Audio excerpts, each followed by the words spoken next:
नमस्कार दोस्तों, मैं अल्पना।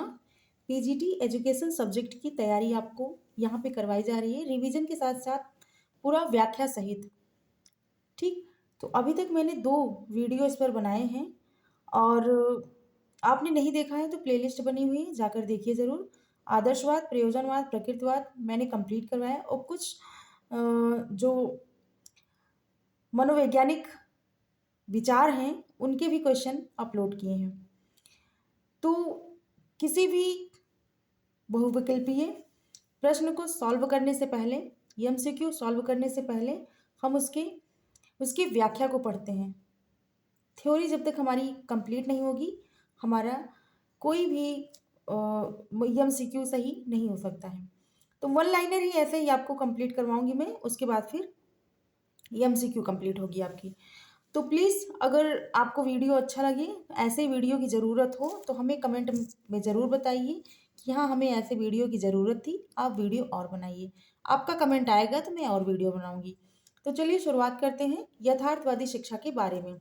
इसका मेन क्या है कि यह पुस्तकीय ज्ञान का विरोध करता है। यथार्थवादी शिक्षा क्या है? पुस्तकीय ज्ञान का विरोध, ज्ञानेंद्रियों के प्रशिक्षण पर बल, बालक की नियंत्रित स्वतंत्रता, विज्ञान पर आधारित है। सम थॉट काउंसलिंग एजुकेशन के लेखक जॉन लॉक हैं। ये इंपॉर्टेंट है। प्रयोग तथा व्यवहारिक जीवन पर बल देता है। व्यक्तिगता तथा सामाजिकता दोनों को समान महत्व है। बालक के वर्तमान जीवन पर बल। जे.एस. रास के अनुसार यथार्थवाद यह मानता है कि जो कुछ हम प्रत्यक्ष में अनुभव करते हैं उसके पीछे उससे मिलता जुलता वस्तुओं का एक यथार्थ जगत है। ओके, उसके बाद है सीबी गुड ने कहा है कि यथार्थवाद वह सिद्धांत है जिसके अनुसार वस्तुगत यथार्थवाद या भौतिक जगत चेतन मन से स्वतंत्र रूप में अस्तित्व रखता है। उसकी प्रकृति उसके गुण दोष एवं ज्ञान से मालूम होती है। यथार्थवादी की विचारधाराएं हैं। बहुत सारी विचारधाराएं मैंने कंप्लीट करवाई हैं कि आपको इकट्ठा विचारधाराएं कहीं नहीं मिलेगा। इसके पहले वाले वीडियो में मैंने कंप्लीट करवाया है, प्लेलिस्ट में है, आप जाके उसको जरूर नोट करिए और जरूर याद करिए। तो कुछ विचारधाराएं हैं। सुकरात ने सार्वभौम ज्ञान को प्राप्त करने के लिए द्वंद्वात्मक विधि का प्रवर्तन किया। ये इंपॉर्टेंट है। कार्टर भी गुड के अनुसार यथार्थवाद वह सिद्धांत है जिसके अनुसार वस्तुगत यथार्थता भौतिक जगत का चेतन मन से स्वतंत्र अस्तित्व है। उसकी प्रकृति और उसके गुण उसके ज्ञान से मालूम होते हैं। ठीक, ब्राउन कहते हैं कि यथार्थवाद का विचार यह है कि सब भौतिक वस्तुएं या बाह्य जगत के पदार्थ वास्तविक हैं और उनका अस्तित्व देखने वाले व्यक्ति ना हो तो भी उनका अस्तित्व होगा तथा वह वास्तविक होंगे। ठीक, प्रमुख पुस्तकें एवं उनके लेखक हैं जो कि आपको एक जगह मिल रहा है। कौन सी जो इंपॉर्टेंट है आपकी?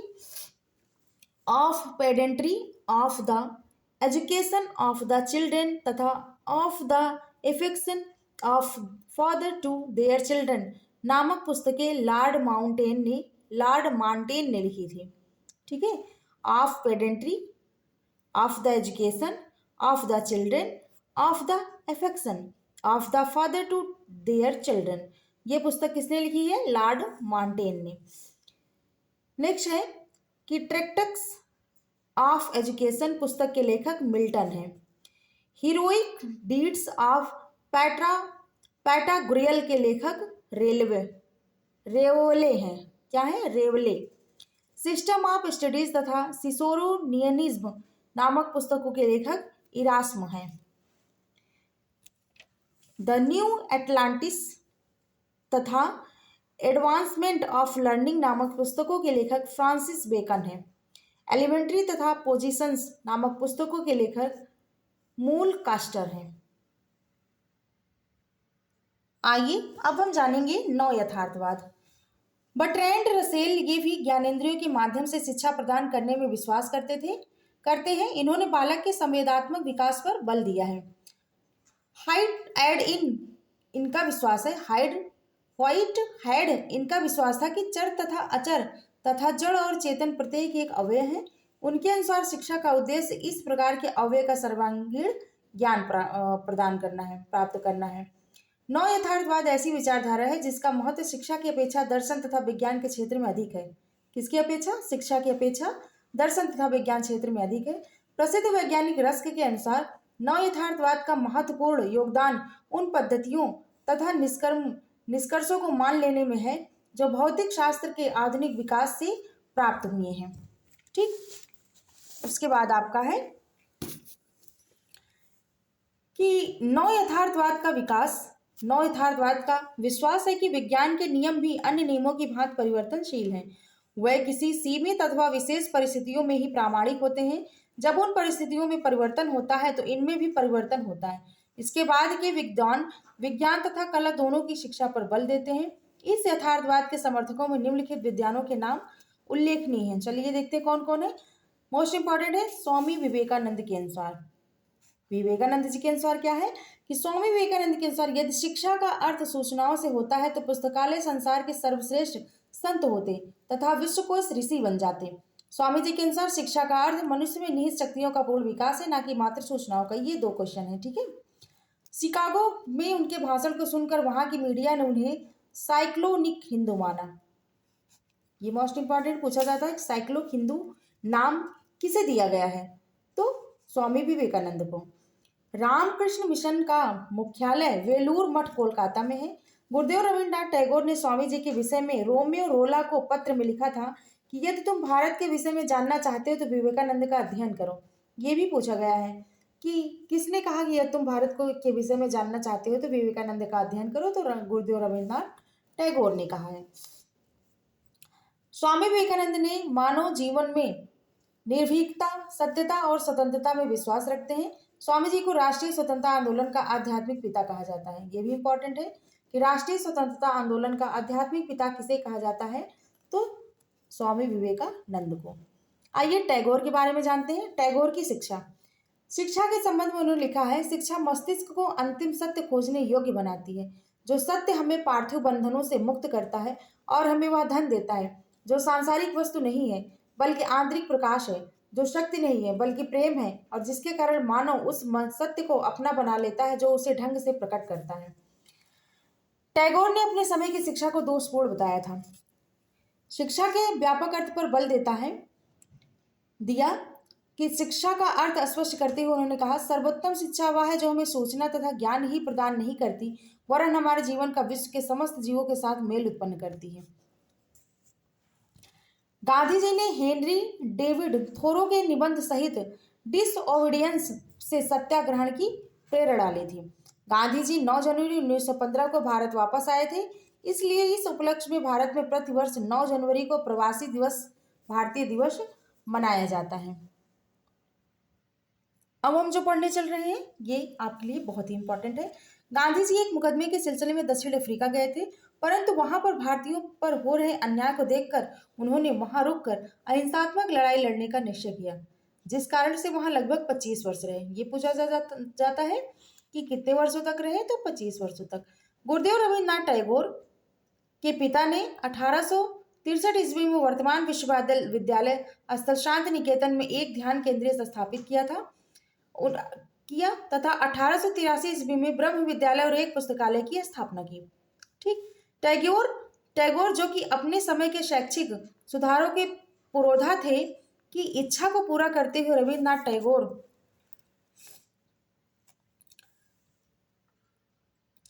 टैगोर के स्कूल ब्रह्म आश्रम ने 5 छात्रों के साथ 22 दिसंबर 1901 में औपचारिक रूप से कार्य करना प्रारंभ कर दिया। वर्ष 1925 में इसे पाठ भवन के नाम से जाना जाने लगा। यह भी पूछा जाता है कि पाठ भवन के नाम से किस विश्वविद्यालय को जाना जाता था, तो शांति निकेतन विद्यालय को। जाकिर हुसैन समिति ने अपनी प्रथम रिपोर्ट में बुनियादी शिक्षा योजना के सिद्धांत उद्देश्य पर बल दिया, जबकि दूसरी रिपोर्ट में बुनियादी शिक्षा पाठ्यक्रम की विवेचना की। वर्धा शिक्षा योजना को लेकर जाकिर हुसैन की समिति का गठन वर्ष 1937 में हुआ था।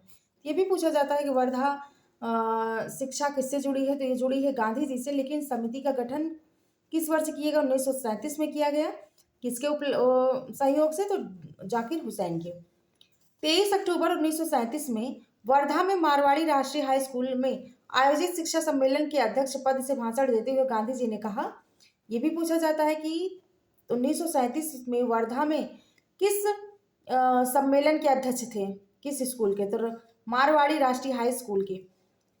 कि मेरी शिक्षा योजना का तात्पर्य यह नहीं कि बालक पढ़ाई के साथ धंधों को सीखे, बल्कि तात्पर्य है कि बालकों को जो भी ज्ञान दिया जाए वह किसी उद्योग अथवा दस्तकारी द्वारा ही दिया जाए। दस्तकारी को उद्देश्य को समझाते हुए गांधी जी ने कहा, मेरा उद्देश्य तो उद्योग या दस्तकारी द्वारा बालक के मस्तिष्क को उसको सुंदर बनाना है। इस सम्मेलन में बेसिक शिक्षा की नींव डाली गई, इसलिए बेसिक शिक्षा वर्धा शिक्षा योजना भी कहलाती है। दोनों ही से कहा जाता है, वर्धा भी कहा जाता है, बेसिक शिक्षा भी कहा जाता है। श्री अरविंदो शिक्षण की क्रम विधि को मान्यता देते हैं। जो अरविंदो है वो शिक्षण की क्रम विधि को मान्यता देते हैं। श्री अरविंदो का आश्रम पांडिचेरी में स्थापित है। श्री अरविंदो ने शैक्षिक चिंतन का पता उनकी पुस्तक नेशनल सिस्टम ऑफ एजुकेशन तथा ऑन एजुकेशन से मिलता है। ये दो पुस्तकों के नाम है, आप इंपॉर्टेंट है। सॉरी। भारत को भारत माता के रूप में प्रतिष्ठित करने का श्रेय श्री अरविंदो को ही जाता है। अरविंदो घोष ने बंगाल में क्रांतिकारी दल का गठन किया था। खुदीराम बोस तथा कन्हई लाल दत्त ने इनके संगठन से संबंधित थे। ठीक है, थोड़ा सा आते हैं संवैधानिक प्रावधान पे, जो कि ये भी पूछा जाता है, इंपॉर्टेंट है।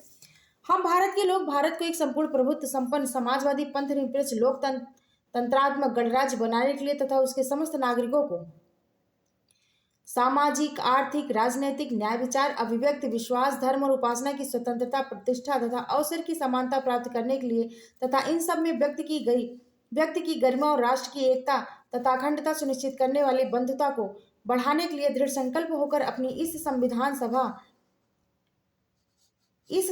को अंगीकृत, अधिनियमित तथा समर्पित करते हैं। प्रस्तावना की स्वतंत्रता, समानता तथा बंधुत्व के आदर्शों की प्राप्ति के लिए संविधान में निम्न प्रावधान थे। अनुच्छेद 14 में समानता का प्रावधान था विधि के समक्ष। अनुच्छेद 15 में क्या था? सामाजिक समानता। ये अनुच्छेद इंपॉर्टेंट है। ओके, अब आते हैं हम कुछ अनुच्छेदों पर। और अनुच्छेद 16 में क्या किया गया है? अनुच्छेद 16 में अवसरों की समानता दी गई है। 17 में अस्पृश्यता की समानता दी गई है। अनुच्छेद 23 में बाल मजदूरी की समाप्ति। अनुच्छेद 21 फर्स्ट में 6 से 14 वर्ष तक के सभी बच्चों को अनिवार्य तथा निःशुल्क शिक्षा। अनुच्छेद 42 में कार्य के न्यायोचित दशाओं का प्रबंध। अनुच्छेद 43 राज्य का कर्तव्य है कि व्यक्तियों को सामाजिक तथा सांस्कृतिक विकास के अवसर देगा। अनुच्छेद 45 राज्य संविधान लागू होने के 10 वर्ष के भीतर 6 से 14 वर्ष तक के सभी बच्चों को निःशुल्क तथा अनिवार्य शिक्षा का प्रयास करेगा। अनुच्छेद 46 विशिष्ट रूप से कमजोर, अनुसूचित जात, जनजात के लोगों के शैक्षिक व आर्थिक हितों को ध्यान में रखेगा। अनुच्छेद 47 राज्य अपने लोगों के जीवन स्तर को ऊंचा उठाने के लिए लोक स्वास्थ्य के सुधार को अपना प्राथमिक कार्य मानेगा। भारतीय संविधान में शिक्षा संबंधी प्रमुख धाराएं हैं, मोस्ट इंपॉर्टेंट है, इसको याद कर लीजिएगा। तो अनुच्छेद 29 सेकंड, राज्य पोषित विद्यालय संस्थानों में नागरिक को धार्मिक, जातिगत, प्रजागत, भाषा आदि के आधार पर भेदभाव नहीं होगा। इन सब के आधार पर भेदभाव किसमें नहीं होगा? अनुच्छेद 29(2) में। अनुच्छेद 29 फर्स्ट में कहा गया है कि भारत के निवासियों को अपनी भाषा, लिपि या संस्कृति के संवर्धन का अधिकार है। अनुच्छेद 28 फर्स्ट में कहा गया है राज्य पोषित विद्यालय, धार्मिक संस्थान में धार्मिक शिक्षा का निषेध है। किसी भी कोई भी स्कूल कॉलेज हो उसमें पर्सनल धर्म की शिक्षा को नहीं, धर्मनिरपेक्ष शिक्षा देने की व्यवस्था कही गई है। अनुच्छेद 21 में क्या कहा गया है? शिक्षा का अधिकार 6 से 14 वर्ष के बालकों को अनिवार्य एवं निःशुल्क शिक्षा। अनुच्छेद 46 राज्य जनता के निर्बल वर्गों विशेषकर अनुसूचित जातियों की शिक्षा संबंधी हितों की विशेष सावधानी से उन्नत करेगा तथा सामाजिक अन्याय व शोषण से रक्षा करेगा। तो जो सामाजिक अन्याय व शोषण से रक्षा करना अनुसूचित जातियों के लिए किसमें बताया गया है? तो अनुच्छेद 46 में बताया गया है। ओके, उसके बाद है कि अनुच्छेद 45 राज्य सभी बालकों के लिए 6 वर्ष की आयु पूरी करने तक प्रारंभिक बाल्यावस्था और शिक्षा देने के उपबंध का प्रयास करेगा। अनुच्छेद 45 और अनुच्छेद 21 को ध्यान में रखिएगा। ठीक है, 21 में कहा गया है कि शिक्षा का अधिकार 6 से 14 वर्ष के बालकों को अनिवार्य एवं निःशुल्क शिक्षा। ठीक है, लेकिन 45 में कहा गया है कि 6 वर्ष की आयु पूरी होने तक प्रारंभिक बाल्यावस्था और शिक्षा देने के उपबंध में प्रयास करेगा। अनुच्छेद 41 में राज्य कुछ दशाओं में दुर्बल वर्ग के लिए शिक्षा की व्यवस्था करेगा। अनुच्छेद 30 धर्म या भाषा के आधार पर अल्पसंख्यक अपनी रुचि के अनुसार शिक्षा संस्थानों की स्थापना करेंगे। अनुच्छेद 351 में हिंदी भाषा की वृद्धि करना, उसका विकास करना व उसकी समृद्धि सुनिश्चित करना संघ का कर्तव्य होगा, जिससे यह भारत की मिश्रित संस्कृति के विभिन्न अंगों की अभिव्यक्ति का माध्यम बनेगा। ठीक है। अनुच्छेद 250 में कहा गया है कि प्रत्येक राज्य और प्रत्येक स्थानीय पदाधिकारी भाषाई अल्पसंख्यकों के बच्चों को प्राथमिक स्तर पर मातृभाषा में शिक्षा प्राप्त करने की पर्याप्त सुविधाएं प्रदान करने का प्रयास करेगा। ठीक है। अनुच्छेद 51 का में यदि माता पिता या संरक्षक 6 वर्ष से 14 वर्ष तक की आयु वाले अपने यथास्थिति बालक या प्रतिपाल्य के लिए शिक्षा के अवसर प्रदान करें। ठीक। ह्यूम प्रत्यक्षवादी थे। इनके अनुसार विचार संस्कार तथा संवेदनाओं का प्रतिबिंब है। प्रत्यक्षवाद का अर्थ है, क्या अर्थ है कि प्रत्यक्ष जगत ही एकमात्र जगत है तथा प्रत्यक्ष ज्ञान ही ज्ञान का एकमात्र स्रोत है। प्रिंसिपल ऑफ मैथमेटिक्स नामक ग्रंथ की स्थापना बर्ट्रैंड रसेल ने की थी। जॉर्ज बर्कले अनुभववादी हैं। इन्होंने दृष्टि का एक नवीन सिद्धांत नामक निबंध तथा मानवीय ज्ञान के सिद्धांत नामक ग्रंथ लिखे। अनुच्छेद 395 देवनागरी लिपि में हिंदी देश की भाषा होगी। ये अनुच्छेद 395 में कहा गया है। ठीक है, कि देवनागरी लिपि में हिंदी देश की भाषा होगी। ठीक है, तो यहाँ तक ये आपका कंप्लीट होता है। और उसके बाद कुछ आपका शिक्षा के अभिकरण हैं जो कि दिए गए हैं। शिक्षा के साधनों का वर्गीकरण, जैसे कि सक्रिय साधन हो गए, निष्क्रिय साधन कौन कौन से होते हैं। ठीक है, शिक्षा के साधनों का वर्गीकरण जो है सेकंड है औपचारिक शिक्षा, अनौपचारिक, गैर औपचारिक शिक्षा होता है। शिक्षा के साधनों का वर्गीकरण थर्ड में है कि औपचारिक, अनौपचारिक साधन, व्यावसायिक साधन और उसके बाद फिर अव्यावसायिक साधन में क्या क्या आते हैं, तो कहाँ कहाँ से शिक्षा मिलती है, ये सब आपका दिया गया है। अगर आप कहेंगे तो ये भी मैं आपको अच्छे से वीडियो बना दूंगी। अगर वीडियो आपको पसंद आई हो तो प्लीज़ लाइक किया करिए, सब्सक्राइब करिए, बेल आइकन प्रेस करिए, जिससे पर डे आपको वीडियो मिलती रहे।